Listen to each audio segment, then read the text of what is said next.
Sometimes when we're waiting for uncertain news, we know the news is going to be bad. It's just a matter of how bad it'll be. Bad news, everyone. It's gonna make you literally run from bad news. Well, bad news tech.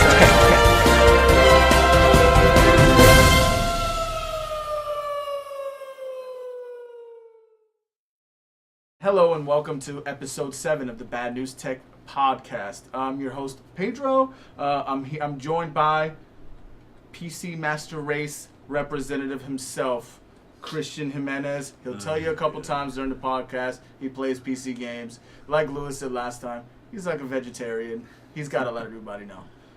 Isaac, back from the freezing cold of Canada, brought us fresh maple syrup right from the tree. And Lewis, of course, in Jersey. Shout out to the trees. Poor trees are being taken advantage of. Shout out to trees, guys. All right. Now that we've gotten the introductions out of the way, let's start this off on a serious note.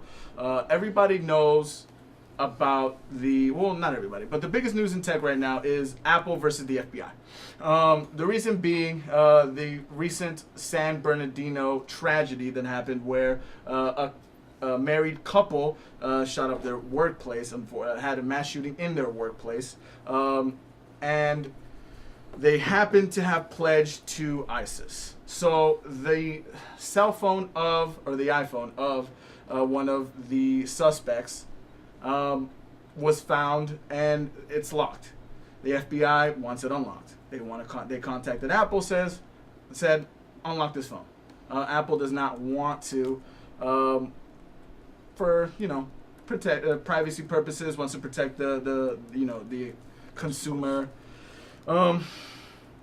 and now rumors are coming out that the FBI wants to have Apple, come up with another operating system that has a backdoor that's readily available for the FBI or any law enforcement agency to get into without any issues.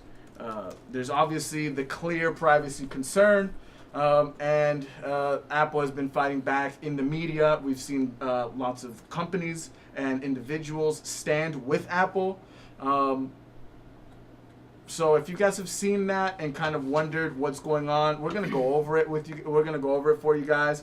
We won't give an opinion per se here, just because we don't want to sway your thoughts. What we would like to do is educate you guys and make sure you guys have all the entire information so you can make an educated decision on your own. Yeah. We don't want to get political in this podcast. That's not the point. We don't care to be either. I don't think we do. So we're just here to talk about kind of the facts, get you maybe a little more where you feel confident on speaking on the issue, and actually taking maybe a side. Yeah. At the end of it, I guess absolutely. Would be the point. So where do you want to start with that? Let's start with, first of all, what's a backdoor? Why does the FBI want it? And why is it so bad for us?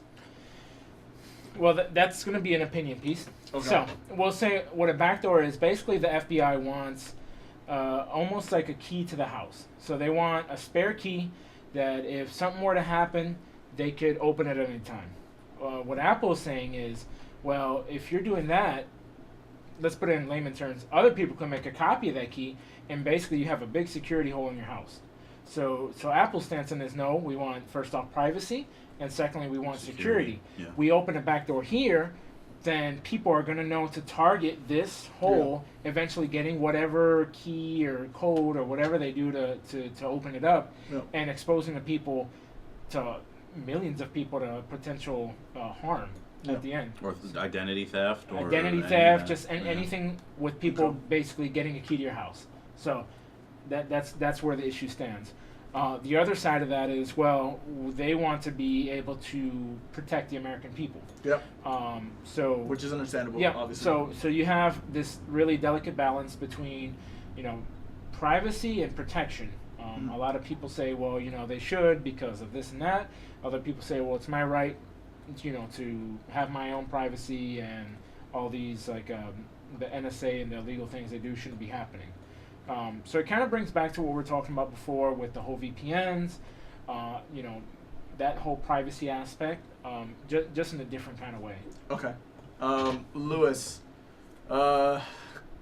can we go over the who's standing with Apple at the moment in terms of who's specifically said that they will back Apple in terms of not putting a backdoor? Yes. Well, here's where the situation is. Right now, there's a legal proceeding between the FBI and Apple. Apple, of course, has the current. They have the right amount of money to go ahead and follow up with this proceeding.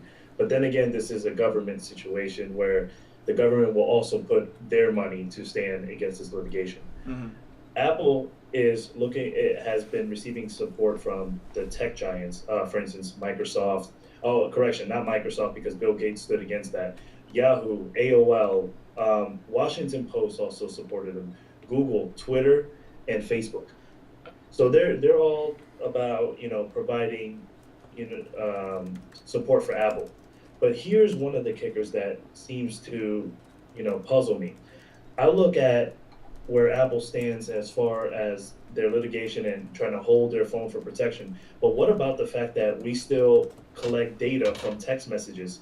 For instance, if you type in the word bomb, you will be you'll be flagged and you'll be monitored within the next 3 to 4 months to see how your patterns are going. But when this program is still active at the current moment, why are we worried about backdoors between cell phones, and especially on a situation where the case is practically over? Gotcha. Just for the record, Bill Gates did not back Apple, but Microsoft, the company itself, did announce that they did, that they are backing up Apple, and that's that's the new, I think it's the new president of Microsoft. Going in and doing that. Now, to your point, I don't know. Actually, that's it's a heavy subject right there, boy. We're collecting data when it's a matter of national security and to protect the people where someone is communicating in certain patterns. But data collecting is necessary to businesses like Google. It's necessary to Facebook. It's necessary to Apple. That's how they succeed. Is it a? I'm not sure that that's a security risk. Having access to backdoors to phones. Doesn't Apple have end-to-end messaging? They do. They have so the the carrier iMessage. doesn't have access to the communications then. No one does. Yeah, only Apple has access to whatever's sent on iMessage, I'm sure. But with the problem with that is if you allow them to do that, it opens you up to exploiting stuff. So just like way cars are coming out now with more connectivity, with Wi-Fi, with built-in computers that are actual computers, like you have Android OS and all that sort of stuff. All of that can be exploited, even when the company isn't intentionally putting in a loophole. Exactly. So, if you're intentionally putting in a loophole, whatever result comes from this, if it so happens that the FBI gets what they want, the whole world's going to know that there's a back door, and now they're going to know what to look for, or now they're going to know to look for a back door. Gotcha. And then things like stealing your information, your data, and everything else is going to occur. And it's like we just made a decision thinking that it's in the best interest of our safety, when essentially we've made the situation worse than what it originally was. So let me ask this question. Now that Lewis has brought up the point that these companies are already collecting our data, so is having a backdoor really that bad when they have all of our data? You know what I mean? What about the practices that are going on at the moment with automatic updates just being pushed to your device or your computer, and the end user not having full control over what is updated and what's not updated? There is a contingent of people saying that there could already very well be a backdoor already integrated in a software that has been automatically updated and no one knew about it. I mean, with that though, Is it possible? I mean, it could be, but we'll never know because if we don't know it now, it could be there, and you know, no one's gonna say anything about it unless somebody like Edward Snowden comes along, that's like him and does the same thing he did. Yeah. But the problem is with that is that these companies do these things to prevent things like loopholes and security risks. So, for example, Windows, right? Windows 7, there's been a lot of talk about how in the beginning you could upgrade to Windows 10, it was optional and all that sort of stuff. And now they're just kind of like jamming it down people's throats. And granted, it's bad, but Windows 7 is not going to be supported anymore. Mm-hmm. So you're not going to have some of those critical updates that some of the newer operating systems might not have that could leave you open to security risks. So, you know, there's some people that might say what you were saying, which is they're doing this, you know, because they already have some sort of secret backdoor in place, or they have the ability to put one already. Yeah. But then also, it's like this whole conversation is 50-50 because there's all good points on both sides. Yeah. You do it because you want to stay secure, but you also don't want to do it because you don't want your privacy to be subjected to possible intrusions and things like that. And another point to that is if a company has your data, your habits, or whatever, you agree to give it to that company. You don't also agree to give it to authoritative government. Yeah. One place that has access to all of the data. It's not a freaking free sample pool and everyone could just go and come and grab a ticket and just wait till they could get Well, let's be fair on this. Edward Snowden was a contractor. There are private companies that have access to top secret clearances, which a top secret clearance these days are a lot easier to obtain. If you have a company, for instance, Booz Allen Hamilton sponsor you, they do a background check and they'll basically support you, and the State Department issues you top secret clearances. Top secret clearances gives you access to accessible data based upon what you are assigned to. So people are top secret clearances applications have rose tremendously. So there are people out there who have access to the data. It's more of the companies who would be more of the scary effort, but the companies have access to so much data, it's not even funny. Okay. So we're basically at the mercy of the company. But if the company's out publicly saying we will not release your data, we will continue to keep it safe. It's easily the simplest business move that they can make. I don't think that we will see a big company say, "I don't stand with Apple." If they do, they're basically letting you know that if the FBI comes knocking, I'm answering the door. Plain and simple. Sorry, I cursed. You can put that down or whatever. It doesn't matter. But it is what it is. Now, what do we think about? Well, let's not say what we think about. Let me throw this out here for you. So the tech community is on the side of Apple and keeping people's privacy, or keeping people's information private. But the American public, 51% exactly, is in favor of the FBI getting access to that phone of that person.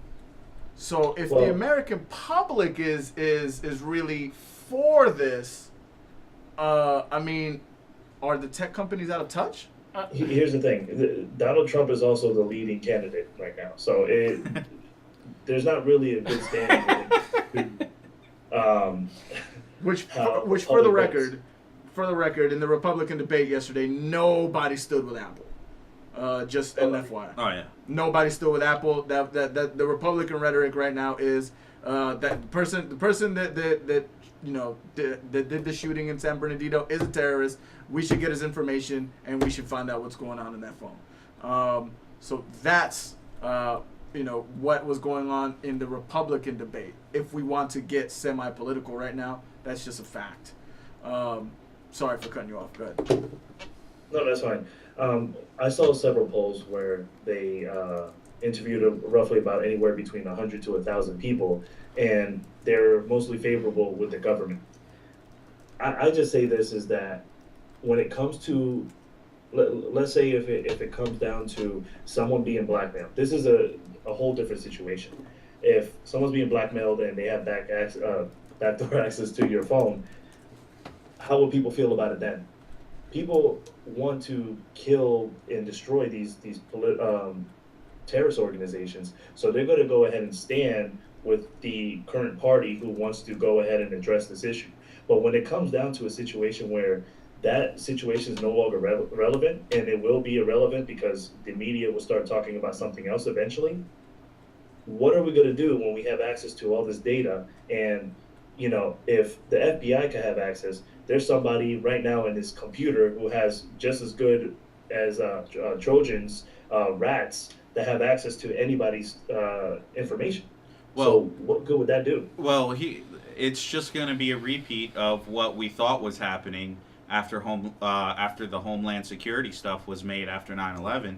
We're sitting there thinking that they're defending us, and in ways they were, but they were abusing the power.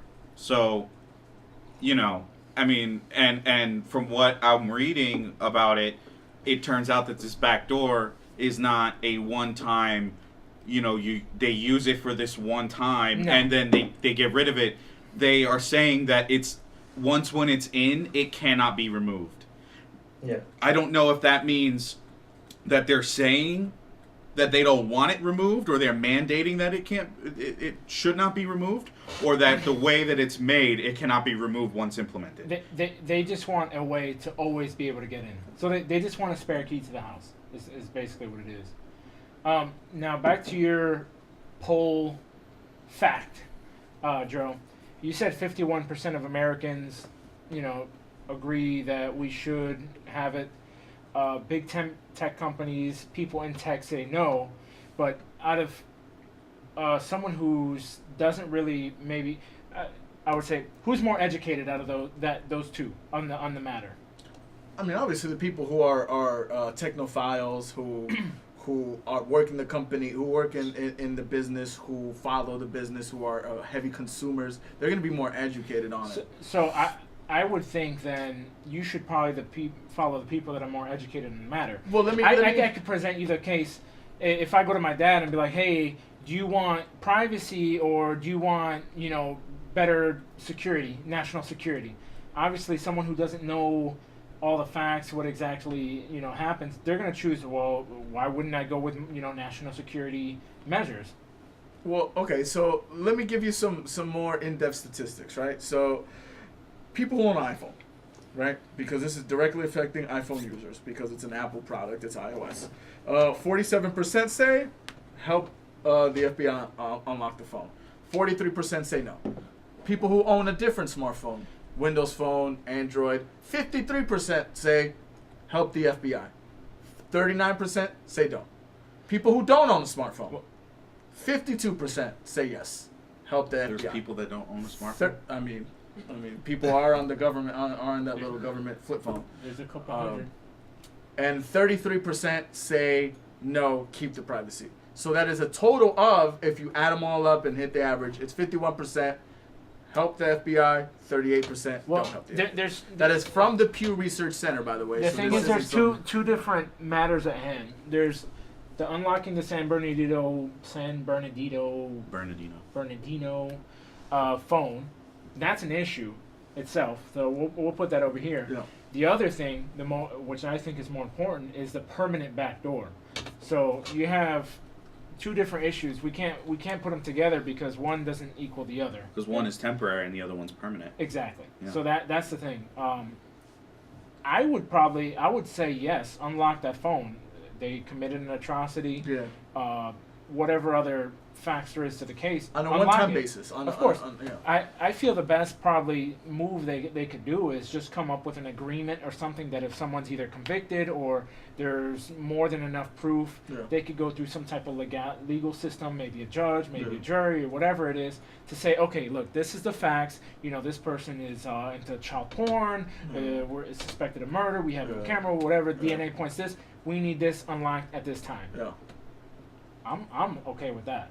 But the problem is, with all of those things, before cell phones were invented, everything had, or smartphones, everything had to be done through a legal matter.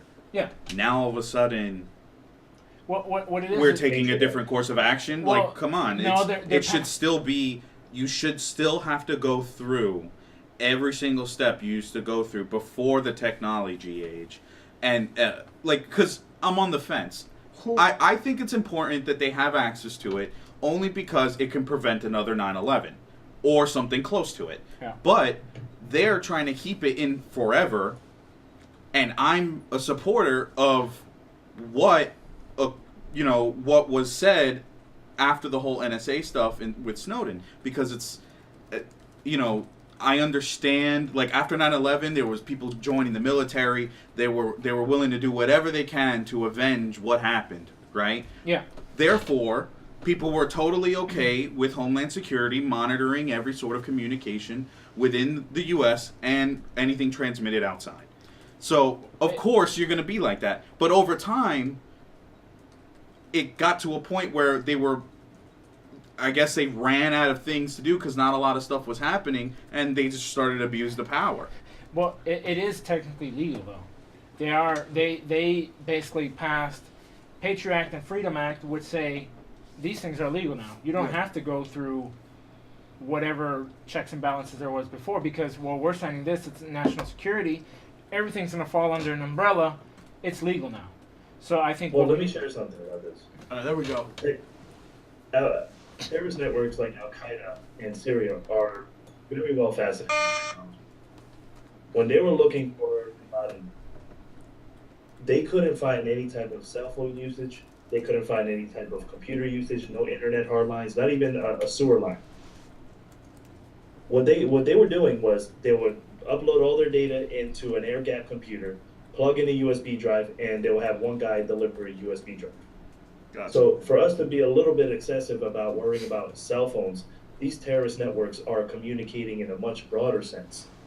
They're communicating through dropping off USB drives at certain locations. It's a bigger picture rather than just worrying about a cell phone, because a lot of these networks, they know better than to communicate on cell phones. But here's another thing, though, right? The Patriot Act was created specifically to prevent terrorism. If you're monitoring everything, are you preventing terrorism anymore? Or are you just doing it because you have the power? That's the problem. When does it become, where is there a line? Well, where is it too much? If we want to go on leaks with Edward Snowden, I don't know how much truth there is to this. So Have you guys seen the HBO documentary, by the way? Yeah, I did. You have? Yeah. Have you? The Citizen Four, yeah. Yeah. Okay. Well, he basically said this mass surveillance has not stopped anything. Yeah. As far as terrorism? Yeah, it hasn't stopped any plot. No plot, nothing, no one's been, nothing, no, anything has been stopped.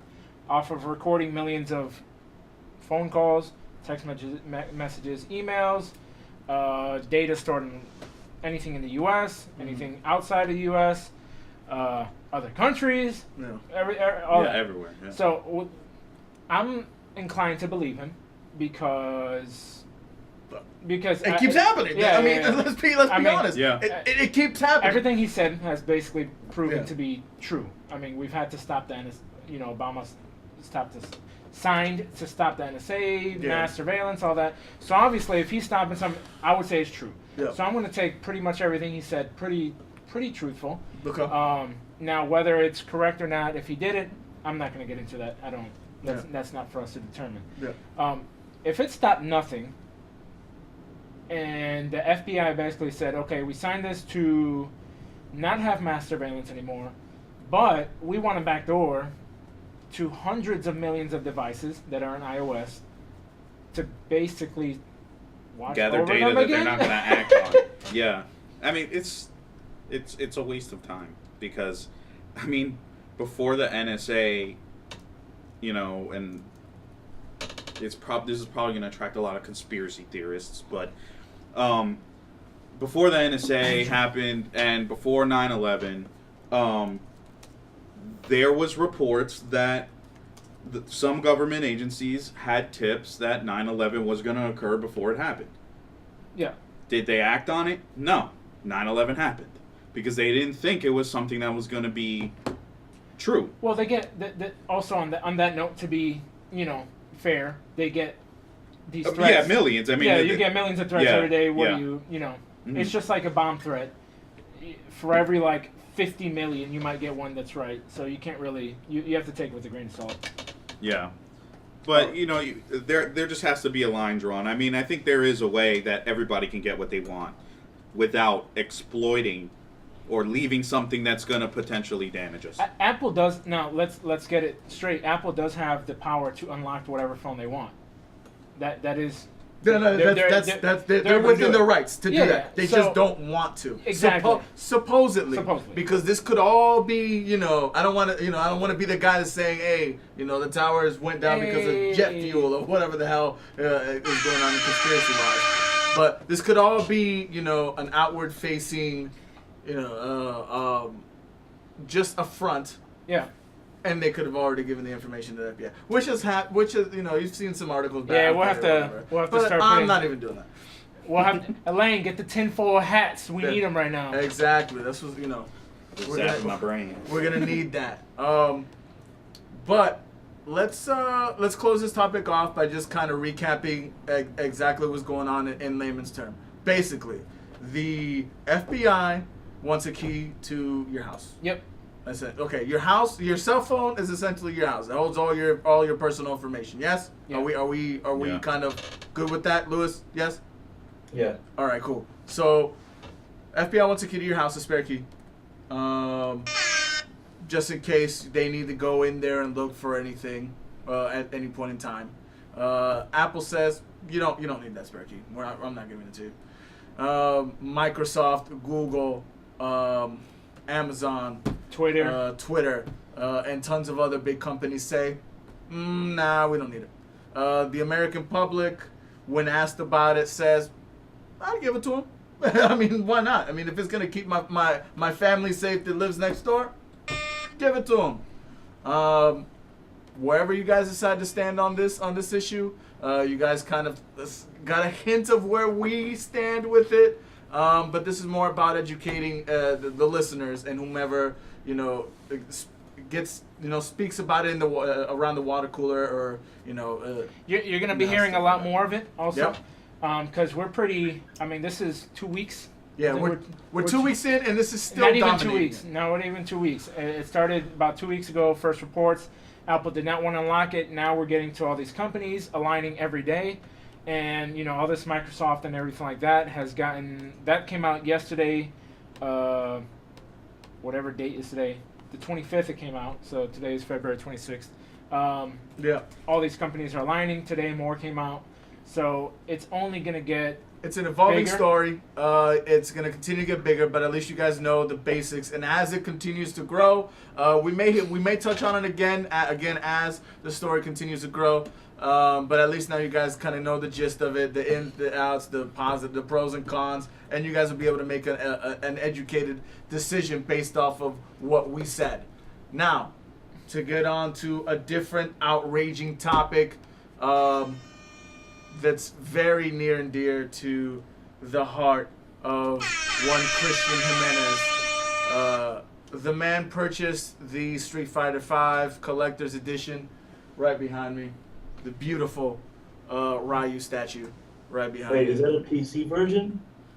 That's the non-vegan version. Gotcha. No, it's PS4. Oh man! Wow. The collectors was not available for PC. You don't say. The peasants got a collector's edition and the PC did. Ay, Dios. Yeah. They rather eat animals. I mean, I mean, the thing is with that, I understand why they did that, only because Street Fighter wasn't really a big thing on PC anyway in the first place until now. So historically, the Street Fighter games would come out months to a year after the initial release on the console. But before he goes any further, he did also purchase the PC version, just to let y'all know. Yeah. Well, he's got to But stay true to his roots. But hey, I did buy it for $30, half the price of the original price Okay, I would have okay. paid on Steam. Okay. So, I mostly bought it for the statue anyway. So, I thought about just selling it to Isaac, the game or whatever, but That still might be a possibility, yeah. guys. So, but because I'd rather play it on PC, How much was the collector's edition? $100. $100, guys. Oh my god. So he He spent lays $100. back there Tofu instead like of this. So he spent $130, right? All right. And let me break this to you guys, okay? He That's spent not that bad $130. though. A collector's edition usually is around that price. Okay. Most of them. You know The what? Mortal Kombat one was $150. It's $150 for a statue and a half-baked game. Because what do you do? Are you buying the statue or are you buying it to play the game? Well, both because Okay. First Okay. off, it's okay. So you're not a big Street Fighter fan, I'm assuming, but you don't seem like someone who plays those type of games. So with that, Quick thing. Shout out to my boy Mike Soto. I know you listening to this, bro. All right. I would buy the game and have you over so we could play, but I don't like that. I don't like that. I don't like what they've been doing with the series thus far. We'll get into it right now. And this is why I don't think that him spending $130 is justified at any point. well, okay. First of all, I bought it mostly because Street Fighter I'm not that good at. I bought it mostly just to add it into the case, for the podcast and stuff. Okay. So that's so we can have more statues. Okay. We were lacking in statues. So you bought it for you bought it for the Yeah. the show. He did it for the gram. Okay. Yeah. Okay. That's So right. So I did it for the vine. Okay. But but I want to get into Street Fighter. I really do want. It's one of those games that I really want to dedicate a lot of my time to, so I can be good at. Because I feel like if I get to a certain level of skill, I can have a lot of fun with it. Okay. But with the game itself, right now, it came really bare bones. Okay. What was inside the collector's edition box, which is usually a lot less with this collector's, it's a lot less than most collector's editions. It came with the typical statue. Yeah. Okay. Okay. I think the quality of the statue is not bad. I Yeah. think there's other statues from other collector's editions that have better quality. Hand me the statue. Hence, the Mortal Kombat statue is, I think, a little bit better. Okay. Which I will probably get eventually Okay. because I saw it on sale. Can you compare it Can to you the give us quality names? of the Gears of War one? From years ago? Well, the Gears of War one has a lot more stuff in it. Okay. So the statue's a lot larger. It's a lot heavier. So, but the collector's edition basically contained the statue, the game with no steelbook, which is usually a common thing in collector's editions mostly. The art book, which is this one's very small compared to the art books that come in most collector's editions. And then you got some cards for some digital media like soundtracks to the game, which apparently people really love the soundtrack. I kind of don't. So, and then, which I think was this part is the dumbest part of the collector's edition. With Twitch, as you guys know, you can pay someone $5 a month to support them, but also you get emoticons Yes. for the chat. Yes. So they give you a card for 1 month's worth of emoticons. Ooh. So that's $5. So if I'm trying to calculate everything that's in there, maybe the collector's edition should have been like $75, $80. So you basically spent $60 on the game, All right. $35 on the statue, and everything else in there worth. We'll say $30 on the statue. That's $90. $5 little pamphlet booklet and $5 of emoticons. Yeah, essentially. So Yeah. they caught your ass on the nostalgia. Is basically Yeah, what they pretty did. much. Yeah, but the To be fair, I think it actually looks pretty cool though. And yeah, it's the so statue good. is not a bad statue. It looks really nice. The definition and the sculpting on it is really good. But with that being said, though, the game itself goes the route of it not being worth the full $60. First of all, because there's no arcade mode, which is a big mode that a lot of the other games have. It does not have any sort of well, not any, but a full fleshed out story mode. The story mode in the game is essentially some cutscenes that aren't really in-game graphics rendered. It's like drawn like a comic book, and it's like stills with voiceover. Stills. That's it. Yeah, like comic book drawn stills. So we're bringing it back with to like voiceovers. PS2. Yeah, and then which has a classic feel to it. Which I mean, it wouldn't be bad if it was more fleshed out. But, and it's about 3 to 4 minutes of dialogue like that. Then you go into a fight based on the cutscenes. The which fight isn't a cutscene. It is pretty nostalgic. Yeah, the fight is one round. You already have max critical art energy or whatever, and max V power. So you both, and and it's very easy to defeat this guy. It's basically rinse repeat that 3 or 4 times depending on the character. So and the only thing you unlock is really a different color for your main get up, like your outfit. So Capcom has definitely said that they are adding a real story mode later on, and they are adding some of other features that they promised that they have not gotten in. Like there's supposed to be some sort of a battle lobby mode where it's like the 8 of you and your friends, and you're sitting in the lobby, like Soul you Calibur fight each other, then you move on to the next person, like that, kind of like a tournament style fighting. I've seen that before. All of that is missing. Okay. So essentially what they did was they pulled a Titanfall and they essentially just catered to the online mode. Let me stop you right there. Let's go back and kind of recap exactly what you got. You got a bare bones game. You got a couple of digital download cards and a statue. Oh, and an art book. Okay, so that's $100, right? Yeah. So they charge you $100 for, and the only thing, and the thing that you're actually interacting with is half baked at best. Now, that isn't the first game to do it. Yeah, definitely. You know, we've gotten games like Titanfall, Destiny, Star Wars, which should have had a more fleshed out experience for the money. All of those games had high hype. All of those games had a hint of nostalgia. Maybe the public or the developer that was creating the game in Titanfall. They had that Modern Warfare. The guys that created Modern Warfare have a new game out. Let me go get it because I love Modern Warfare. Or oh my God, let me get this game because I love Star Wars. Or oh my God, let me get this game because I love Street Fighter. And they completely destroyed what could have been a quality launch. So my question to the group is the single player campaign or is the campaign mode dead?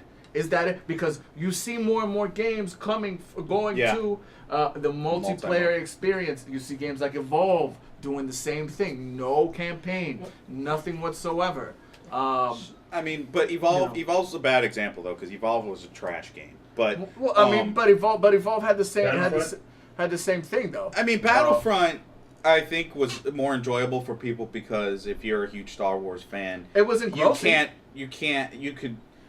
If you're a huge Star Wars fan, you could pretty much polish a turd and it would be the greatest Star Wars thing ever created because it's 40 years of fanboys. It doesn't matter what it is. I mean, you could say that for Street Fighter though. You said it exactly. I mean, you could say the same thing, but here's the thing, right? If your game is catered towards defeating people, and the only way to do that and get satisfaction from it is to play other people online, which is the whole premise behind Evo, is to defeat other competitors. I'm pretty sure the game would be really boring if you only had the CPU or the AI fight you versus actually having real competition. Is Street Fighter even a good example though to go with the campaign mode? I mean, everybody. Street Fighter's campaign mode has been in every game. It's been pretty much the same since the start. I mean, they're one of the first fighting games to introduce the actual, the cards with the little dialogue, and it kind of changed the way fighting games were at the beginning because it gave you so much. It's a fighting game with a real story. I mean, they've made movies out of it. Well, to be fair, the way they presented the story is by the little cutscenes, not even cutscenes, one block with writing on it, which is what he said. I mean, the way the characters look, yep, and the settings that the characters are in. Yep. So when you saw Vega and he was in his, has his dialogue, and then he's in his, Matador type setting and stuff like that. It told a story like that. We've gotten kind of used to, these campaigns where, it's a whole different everything. We have cutscenes and we have a whole bunch of dialogue and a whole bunch of everything else, and you go through which this is long also thing. promised to be included. I really don't know how. But here's the thing with Capcom, right? They wanted to take Street Fighter and turn it into a platform. Basically meaning that we're going to ship you, you're going to buy the $60 game, and then we're going to update this game periodically to make it better. A la not a King of Fighters, a Killer Instinct. Where Killer Instinct for Microsoft, absolutely free. You can buy the characters, but they update it, add new characters, change the mechanics, add new arenas, little by little. The difference between what Microsoft is doing and what Capcom is doing is that they're charging customers $60 for a game that isn't, fleshed out yet. But they're following their plan. It is a platform. They are creating a platform. This is what you have. This is what you do when you have, they have it in place. Now they just have to build it into something. A lot of people are also saying that one of the reasons that this was rushed is to get on Evo 2016. Exactly. Yeah. Because if not, they'd be still playing Street Fighter 4 until the Street Fighter 4 has been out for 8 years. Essentially, the life of the last generation. Yeah. So I mean, but Street what Fighter happens 4 is Evo brings a lot of people. Evo brings a lot of people and a lot of dollars because of what the is fact Evo, that, by the way? Let's back up so people who don't know what Evo is know. Evo is essentially a convention where you go and you compete in various fighting games. It's a fighting game tournament. It's an Evolution Super Championship Smash series. Yeah, Super Smash, Capcom. Capcom Street Fighter, Marvel vs. Capcom. May it rest in peace because they lost the license with Marvel, so they'll never make another one unless they sign with Disney. We all know how that goes. But all those type of games. So the reason why it brings in a lot of money is because people really care about being competitive in any game. In any game. It doesn't have to be a fighting game. It could be Call of Duty. Like, you can go watch a Call of Duty streamer, and the person will be bombarded with nothing but, what do you think is the best gun? What do you think is the best perks? What do you think is the best setup? So, because games like that are tournament games. Yep. So, but also, here's another thing. You buy a game for $60 or $100 if you get the collectors. If you want that real arcade feel, which is some of the reason why people buy that game anyway, you have to spend at least $200 to $230 on a Mad Catz fight stick, or $150 for the Hori fight sticks. So, which is essentially just like your old joystick with the buttons and stuff like that.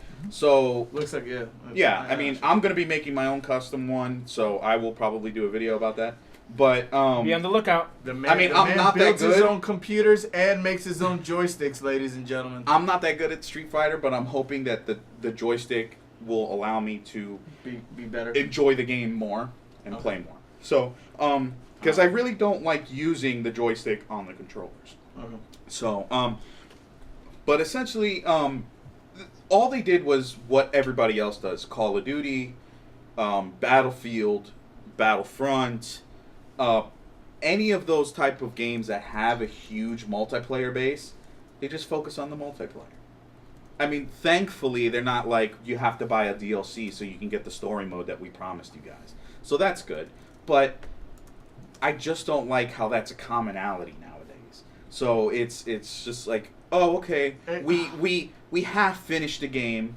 We'll get to adding the rest of the stuff that we hoped you guys wanted. So I think you're up to the mercy of what is Capcom going to update for free. I think is where we're at. I don't think that it's as common as we think it is, honestly. I mean, there's still games like Fallout 4, Tomb Raider. Halo 5 is a game that does it really, really well. Has had a campaign that was well made, whether you like the way the story went or not. The multiplayer is also being taken care of very well. They give you free maps every month. They give you free weapons, free multiplayer modes, and the only way they make their money is off of rec packs. Like, Halo is doing it right. Halo is giving you a game for $60 that you buy that has a campaign from beginning to end that plays well. Whether you like the story or not is up to you. But you're comparing apples to oranges. No, those are two high-profile games that in the past have given people complete packages, we have to, and one isn't. And we one have to is. compare genres, though, because at the same time, I could say, well, this RPG provides me with 100 hours of playing, and this one don't. You know what I'm saying? You can't really do that. So I would maybe compare Street Fighter to the last couple games that came out, Killer Instinct, Mortal Kombat X, things like that. I own Mortal Kombat. That is one thing that a lot of people have been comparing Street Fighter to, because Mortal Kombat is known for that story and very good story modes, but when you compare the two, they don't. One falls because, granted, I mean, Mortal Kombat is a great game, but they're not big in the Evo scene like Mortal Street Kombat Fighter isn't a competitive game, though, so I'm comparing competitive game to competitive game. It's just hard because a fighter's not going to have that big of a campaign mode. You're not going to. It's super hard to compare something like Halo, where the issue's big enough to where people are complaining about it. He complained about a campaign mode, and all he wants to do is fight people. I complained about Mortal Kombat and had a campaign mode. I mean, I was hoping that there would be a better campaign or story mode, only because of the fact that I'm not that good at the game, so I know I'm gonna get stomped online. But why do you care about a story mode in a fighting game? Because if I can't play online because I suck so bad, what else is there to the game if there's no story mode? Then I wasted my money. Then you act like me, you don't buy it. But the thing is, let's be honest. I bought MKX. Okay. It had a decent story mode. I'm not going to say it's the best. It's probably not the worst. But it had one. It was okay, but I was still pissed that I have to pay $5 for Goro if I want a Goro. Now they come in with all like a main character. Yeah, I mean, you want me to pay $5 for Goro? I mean, you have a character select screen, and then the ends are grayed out with people you have to buy. I thought that was kind of whack, but I mean, you can't earn them. Huh? You can't earn them in any way? You can earn one. The other three are paid, and then they're adding more. See, now. but that's where Street Fighter excels, though, because even though they sell the DLC for the characters, which the characters haven't been released yet, you can buy the characters with in-game money that you get from winning matches. So you don't have to pay for the season pass. Is that this time, though? Is it going to also... What matches are you supposed to win? Is this going to be a continued theme with Street Fighter 5?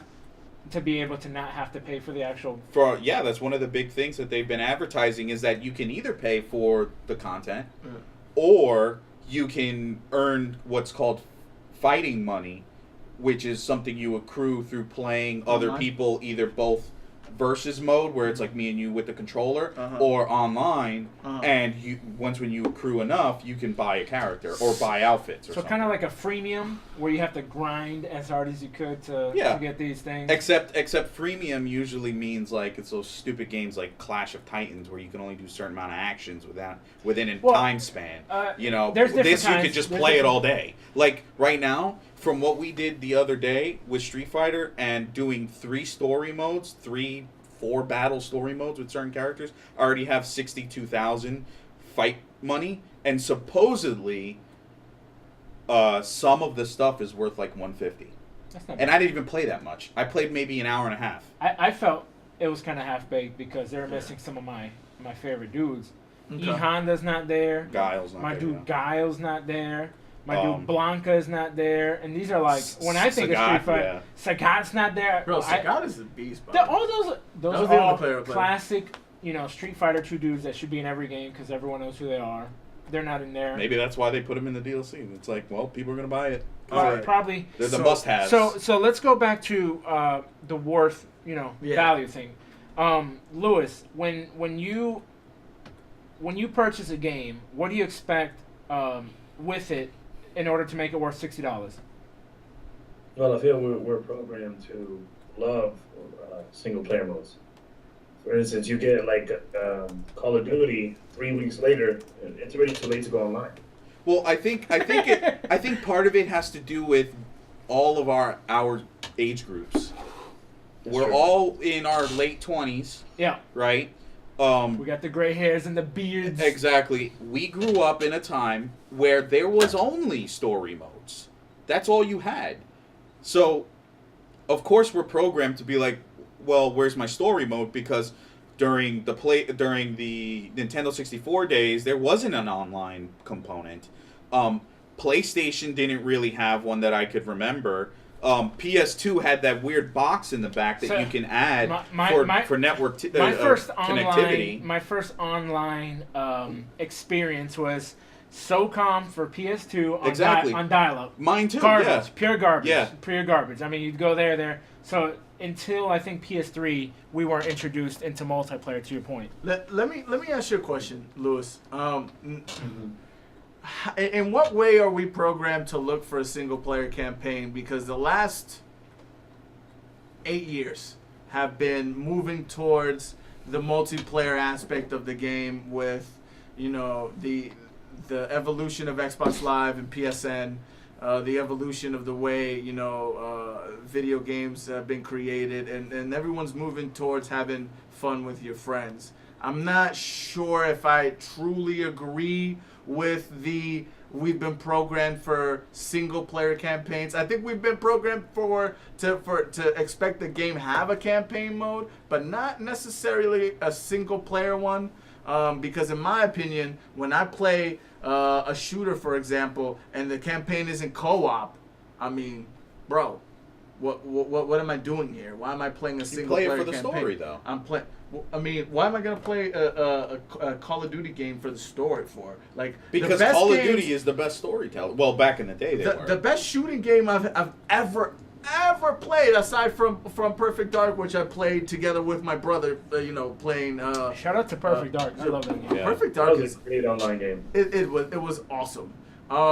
It was arguably better than GoldenEye, but I'm not gonna offend It's not anybody. even arguably. Bro, it was a GoldenEye clone, but better. No, it was made by the same people with GoldenEye with way more features and everything else. Shout out to Nick. The Perfect Dark was like the Galaxy S7 of to GoldenEye's Galaxy S6. It was everything GoldenEye was, but better. Yeah, but they were good games. Yeah. They were, but Samsungs are not good phones. I mean, but with story modes though, it's for the people that don't enjoy them. Not everybody enjoys multiplayer though, not only because they may not be bad, but also because they don't like the environment. Sometimes, and we keep referring back to Call of Duty, but I think Call of Duty is one of the biggest offenders of.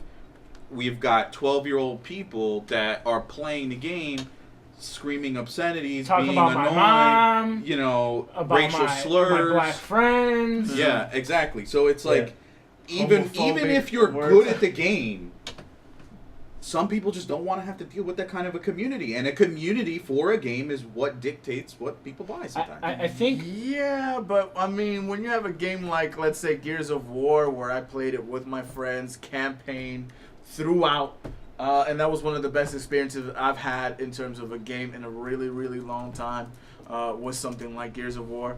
A co-op campaign, I think, to me, is a must, which is why I think people knock Titanfall for the wrong reasons, because they did have a campaign. It was just one that was disguised in a multiplayer match. to me, I always go through, since I'm a super casual, pick it up, put it down, maybe the baby's taking a nap or I got, some time free to myself.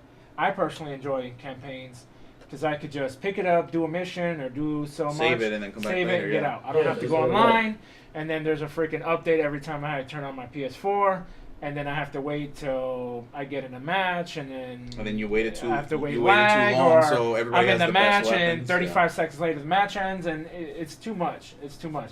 So I personally enjoy campaign. I could be in and out, get the experience of the game, and then I could, jump and go on with my life. I mean, I'm for multiplayer games though, so I do like both. But for the longest, I played the biggest multiplayer game you could ever play, which was World of Warcraft for 10 or 11 years.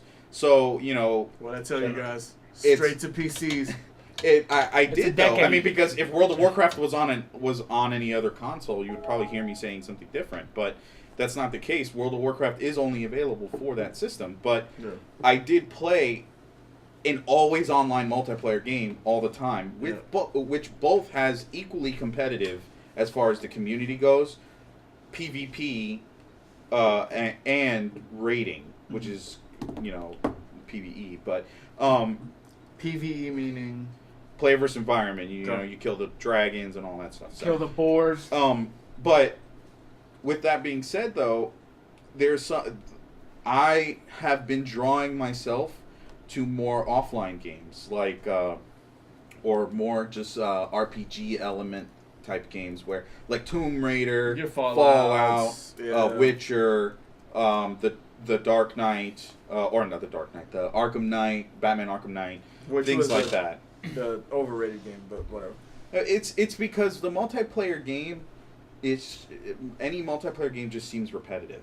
It's like, especially with shooters, because all the shooters have pretty much done everything that they could possibly do. Yeah, but it's not about the game; it's who you play it with. Yeah, but I mean, if you got friends that, like, not you guys, but I have friends that I play with that all they do is bitch and moan about how they get killed. And it's like, That's why you can't have women as friends. Let me tell I you. don't, Hey! I don't want to deal with that. Like, even God. I might be having fun, but you're putting a damper on my fun. So it's like, and sometimes people don't want to play games without anybody else. Do we have a machine gun sound clip? Because do my not, man is just taking random shots at his PC friends over here, bro. I think what that basically means is you need better friends, first Yeah. off. Yeah, once you get console, Well, none of you guys friends. play PC, so We all used to visit each other. Now we're playing exactly, games bro. with each other in underwears. Exactly. As soon So as, it's like- bro, I remember the days in Christmas when I was younger. At Christmas, I get the new controller and a new game, and you know what I did the next morning? I went ahead and ran up the block to my friend's house. Said, "Hey, you got an extra controller? Yo, All right, taking we're gonna shots, play this." bro. Taking Yo, shots. taking shots everywhere. It's just a game. You ain't dying, I'm leaving. Games nowadays are very impersonal. That's what it is. In the aspect of you was gonna two say- being in the same room. Yeah, but I don't want to do that, bro. I don't Why? want Well, to. times Why is- do I want to drive to your house to play the same game when I could be in the comfort of my own home, eating donuts on the couch with my dog next to me? But you could do that with your friend. I used to do that all the time. No, bro. It's a different era. First of Back all, then, I don't want anybody in my to house. To me, there's nothing. You go back in the day, get an N64. Yeah. Your buddies bring their controllers. Yeah. You got 4 controllers. You got a You play 19 Mario inch. Kart. You got a 19-inch screen. And you used to play 4-player split The mode. tube TV, Yeah. bro. And it used to be the funnest shit ever. And no, it did. I'm- It did. Like I've said it before. I put it in my about me. The most fun I've had was sitting in front of a tube television, playing with my brother, passing the controller back and forth, and playing together with him.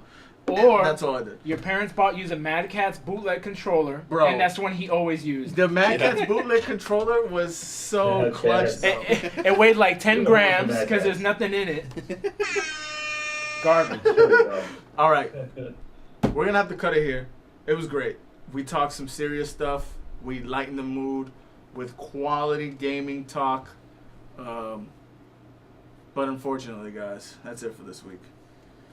So, yep, if you guys want to follow us on Twitter, at Real Bad News Tech, Instagram, Bad News Tech, Facebook. The newly revived Instagram. The newly revived Instagram. Check us out for some artsy photos and some other, awesome tech facts.